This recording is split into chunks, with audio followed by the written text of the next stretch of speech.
Good evening. Welcome back to another episode of An Evening with Mr. Hitchcock. We're going 1931 for Rich and Strange, also known as East of Shanghai, which I don't know why. You guys can tell me. I didn't look into it. Probably should have, but eh. Let's see, 1931. This is one of Hitchcock's first talking films. And you can really tell. It's almost like he didn't want to let go of the silent air. Because we have, I don't know how to put it into a percentage-wise, but not a lot of dialogue. I mean, it's got enough for storytelling purposes, but there's not a lot of dialogue. And there is title cards between some sequences. So it does have that. It does have a Hitchcock feel, even though I would say this is more geared towards Hitchcockian fans and fans of films between the late 20s, early 30s. It does have, like I said, Hitchcock feeling. It does have the use of music that's so Hitchcock and camera work, especially some experimental stuff that you'll see later on in Hitchcock's career. It is a romantic comedy. It is a rare romantic comedy, I guess, from Hitch, a rare comedy in general. But like I said, it does have a Hitchcock feel with this.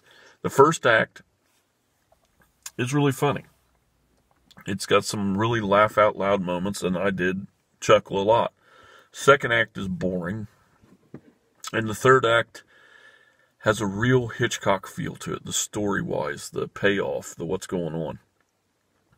The story is adapted from a book and adapted by Hitchcock and his wife Alma, which is very rare and doesn't happen very often. I forgot totally where I'm at. Let's just talk about the film then. The film is about a married couple that the husband is very bored with life. He's everything's humdrum. They have no money. They're just, whatever. The wife, of course, is fine with this. When you first meet her, she's actually making her own dress, and he's upset because you should be able to buy dresses that you want, and blah, blah, blah. So, they get a telegram from his uncle saying, you're going to get this huge amount of money when I die, but why wait? Have it now. Enjoy life. So, there we go. We got money, right? Money's great. Money's can help everything, unless you're in a Hitchcock film. And then money's just, maybe we should have stayed home and made dresses. But, they go on this cruise. They decide to go on this cruise around, wherever they're going to go. They go to France and other places. Along the way, they both meet different people. And they fall in love with them. And the middle part of this film, with all that crap, is really boring. And I think extended too long. There is a long second act in this. I think the third act, which is the best part of the film, could have been shoved back a little bit and taken up some of that second act's, time. Did I enjoy the film overall? Yeah, it was a good watch. But like I said, it's geared, for me at least, this is a film that is, like I said, for Hitchcockian fans. Okay? I'm a Hitchcock fan. I give leeway. I give a lot of leeway. But also as a fan of film in general from this era, it is an okay film. It's not anything special. It's not a masterpiece. It does show stuff that you will see later in Hitchcock's career, like I said before. I have mine I have 3 copies of this film. I've gotten, like I said in the last video, I've gotten sets for different holidays or occasions, and they all 3 have the same movies. One of them only has 10, the other 2 have 20. But they're basically all the same cut, because why? They're made by Mill Creek. So you're not going to get the best of the best. It was a very watchable copy.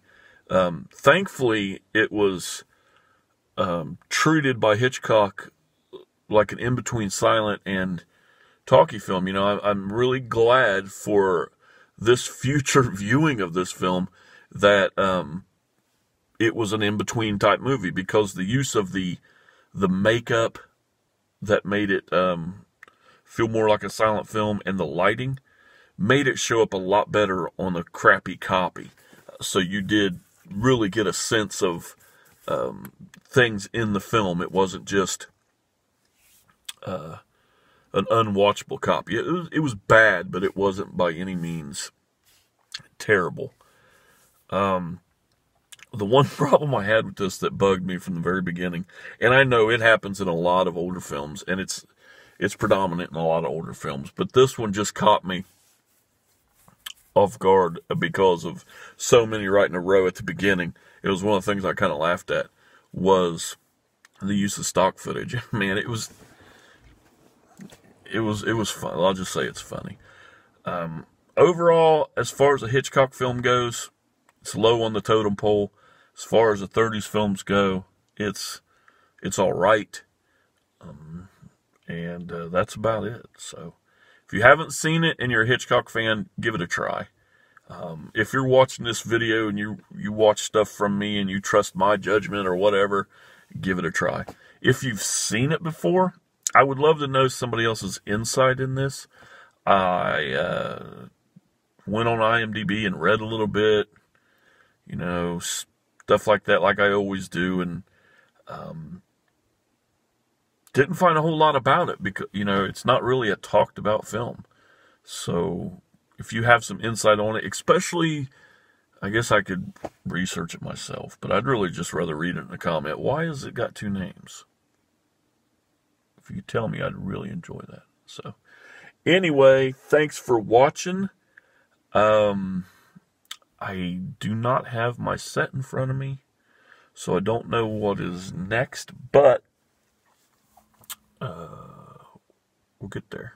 So, till next time, guys, thanks a lot for watching, and as always, game over.